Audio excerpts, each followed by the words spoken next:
Dobrý den, dnes mám pro vás dům z roku 2008 se skvělou zahradou a krásnou přírodou kolem. Tohle přesně nabízí obec Úvalno. Jmenuji se Jan Přičko a zvu vás na prohlídku. Dům o dispozici 5 kk má 2 podlaží a stojí na pozemku s vyměrou 924 m². Interiér domu je velmi zachovalý a nevyžaduje žádné další úpravy a investice. Přízemí zahrnuje velký obyvací pokoj s kuchyní, ložnicí a koupelnu s toaletou.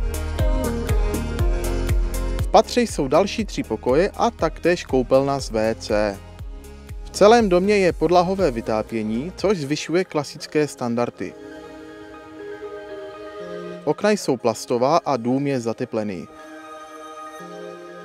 Krásná rovinatá zahrada je oplocená, součástí je tento altánek a zahradní domky. Parkování zajišťuje dostatečný prostor před domem, který je součástí pozemku. Obec Úvalno leží hned vedle polských hranic. S dobrou dostupností do Opavy nebo Krnova, kde máte veškerou občanskou vybavenost.